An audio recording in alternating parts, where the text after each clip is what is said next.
Bizim evin en sevilen, en lezzetli kahvaltısı ya da akşam yemeği. Soğanlı mantarlı yumurta. Mantar sünger yapısıyla içine suyu sünger gibi çeker. Unutma. Ben yıkamadan yapamıyorum. Bir su şöyle güzelce yıkıyorum. Daha sonra dilerseniz kabuklarını soyabilirsiniz ya da kurulayabilirsiniz. Mantar D vitamini deposudur. Bolca tüketmeniz lazım. Kemikleri güçlendirir. Soğanları güzelce doğrayalım. Jülyen şekilde.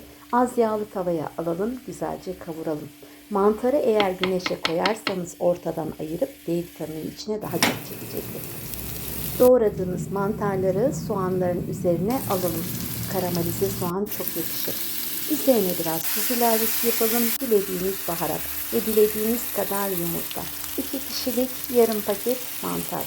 En son piştikten sonra üzerine tereyağı ve hazır. Afiyet olsun. Spor yaparken ya da çocuklarınıza güzel meyve suları, smoothie'ler hazırlayıp yanınıza ya da yolda giderken almak için kapağı da var.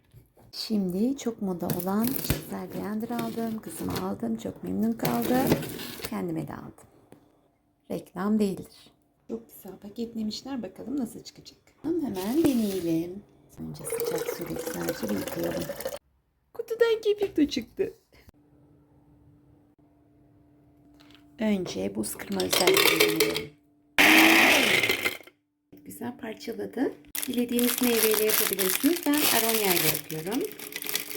Aronya antioksidan deposu. Dilediğiniz kadar bir dilim ekşi elma. Dilediğiniz kadar chia tohumu. Dilediğiniz kadar kendi yaptığım granola ya da yulaf ya da yulafını kullanabilirsiniz. Kahvaltıda, ara öğünde şöyle 2 adet ceviz, yarım tatlı kaşığı bal artırıp eksiltebilirsiniz. Zencefilli karışımım var. Olmazsa olmazım tarçın. Üzerine sütümüzü dolduralım. Böyle kapağı da dökülmemesi için ters çevirip böyle kapatıyoruz.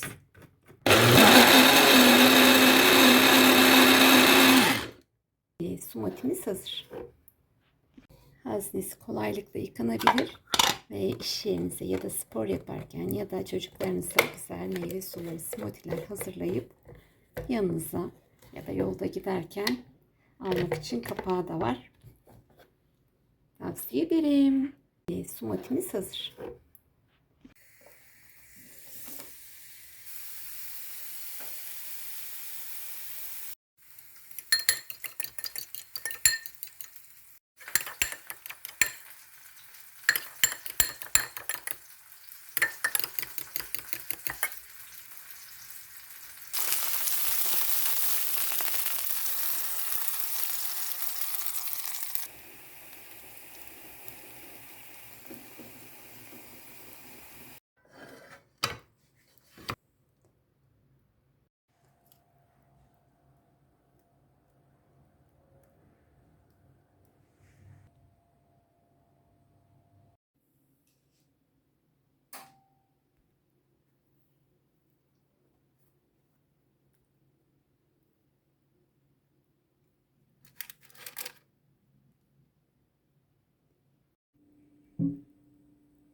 Çok güzel, az malzemeli patates kroket yapıyoruz.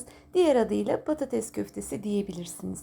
5-6 adet patatesim var. Güzelce kabuklarını soyduktan sonra ister çatalla ister ezici yardımıyla güzelce ezelim. Daha sonra içerisine karabiber, toz biber, tuz ilavesi yapalım. 2 yemek kaşığı kadar nişasta ilave ettikten sonra güzelce yoğuralım. Malzemelerim dilerseniz içerisine kaşar, 1 adet yumurtanın sarısı içine, dışına beyazı, un, galeta unu olarak kendim tam buğday ekmeklerini kurutup yaptım. Güzelce yoğurduktan sonra önce una, içine kaşar peyniri, daha sonra yumurta beyazına, en son galeta ununa batıralım. Güzelce elimizde köfte haline getirdikten sonra az yağlı tavada alt üst kızartalım. Gerçekten hafif, bir o kadar lezzetli. Çocuklarınız ve siz dilerseniz misafirleriniz bayılacak.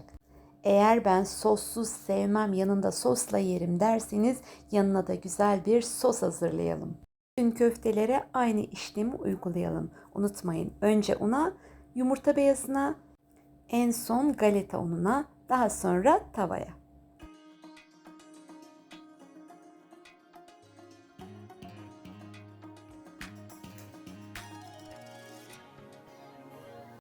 Ben elimden geldiği kadar hiçbir hazır gıda almıyorum. Kendim yapmaya çalışıyorum. Tabii ki hardal hazır. Hazırlamış olduğum mayonezim vardı. İçerisinde biraz hardalım vardı. İçerisine biraz bal karıştırdıktan sonra hepsini güzelce daha fazla karıştıralım ve sosumuz hazır. Bu arada kroketlerimiz, köftelerimiz kızardı. Bir sosa batırabilirsiniz. Dilerseniz sade olarak tüketebilirsiniz. Bu sosu makarnalarınızda, pizzalarınızda kullanabilirsiniz. Muhteşem. Umarım beğenmişsinizdir. Siz de denersiniz. İçerisinde uzayan kaşarlı bir lezzet muhteşem. Kaşık kaşık yediren yine güzel bir salata tarifi. Kuzu kulağı, semizotu ve maydanozdan çok güzel bir salata yapıyoruz. Bütün malzemeleri güzelce yıkayalım ve doğrayalım. İçerisine dilediğiniz malzeme, ben kuru soğan kullanacağım. Dilediğiniz şekilde doğrayın. Ben jülyen doğruyorum.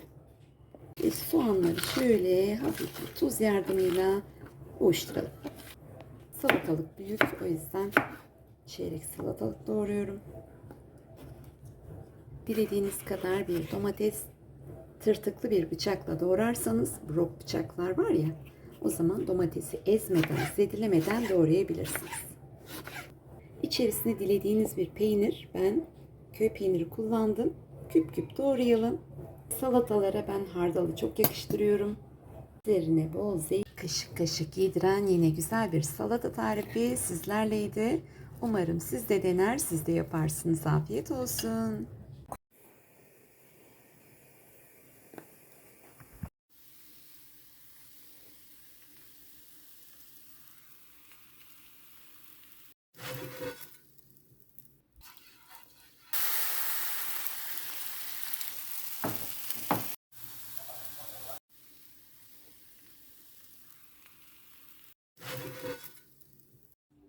İki buçuk su bardağı un, bir paket kabartma tozu, bir paket vanilya. 30 saniye kadar çırptıktan sonra kek hamurumuz hazır. Gerçekten çok güzel kabardı. Umarım beğenmişsinizdir. Keki dinlenmeden kesinlikle kesmiyoruz, yoksa dağılır.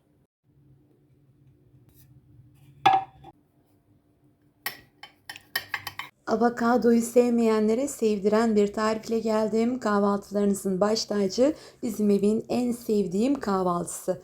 Güzel yumuşak bir avokado alıyoruz. Avokadoları yanında herhangi bir meyveyle, muzla, elmayla, limonla ağzını kapatıp beklettiğinizde yumuşacık olacaktır. Bakın bu şekilde kabuğundan çıkarmak için kaşık kullanmanız yeterli. Çok lezzetli bir tarif.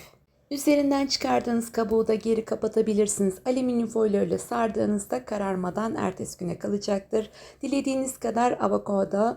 Ben yarım avokado kullandım. Oldukça büyük. İçerisine bol maydanoz, küçük bir diş sarımsak, dilediğiniz baharat ve yanında bir adet yumurtayla 2 kişilik çok güzel, hatta 3 kişilik bir kahvaltı hazırlayabilirsiniz. Katı yumurta haşlanmış, kabuklarını soyalım. Avokadolu yeşilliğimizin içine atalım. Bol limon, baharat, biraz da tuz ve üzerine zeytinyağı olmazsa olmaz. Bu benim tarçınlı, karabiberli, zencefilli, zerdeçallı, polenli, keten tohumlu karışımım. Hepsini bir güzel karıştıralım. İçerisine süzme peynir ya da benim gibi beyaz labne kullanabilirsiniz. Zeytinyağı ile birlikte güzelce kıvam aldıralım ve kahvaltılık sosumuz hazır. Bu arada tost makinesinde ya da airfryer'da kızarttığınız tam buğday ekmekleri üzerine sürüp sandviç şeklinde yapabilirsiniz. Çocuklarınıza yumurtayı bir şekilde sevdirebilirsiniz. Dilerseniz kızarmış ekmeğin üzerine sürerek yanında yeşilliklerle, bol zeytinyağı ile tüketebilirsiniz. Umarım tarifimi beğenmişsinizdir. Hoşçakalın.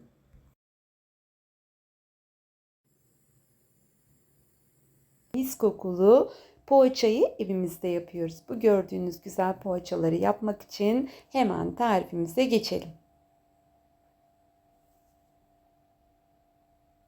Dilerseniz üzerine bir bez kapatıp uygun bir ortamda bekletebilirsiniz. Ben fırında 70 derece ayarda 10 dakika tepsi mayası yaptım. Tepsi mayası çok önemli, biliyorsunuz. Hamur işlerinin en güzel, en önemli püf noktası. Hafiften kabardıktan sonra kalan yumurta sarısını her yerine güzelce sürelim.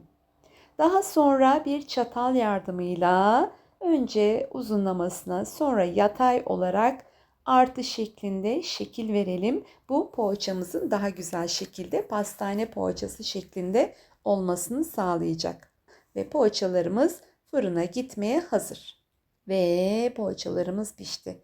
Evin içerisi mis gibi poğaça koktu. Çocuklarınızın beslenme çantasına koyabileceğiniz, yolluklarda, pikniklerde kullanabileceğiniz, misafir sofralarını şenlendirecek, arada bir yapacağınız güzel bir poğaça tarifi oldu. Israrla diyorlar ya, ısrarla tavsiye ediyorum. Üzerine bir havlu örterek biraz dinlendirdikten sonra pastanelerden almaya gerek yok. Evde daha ekonomik, daha uygun fiyata yapabileceğiniz ve içinde ne kullandığını bildiğiniz malzemelerle poğaçamız hazır.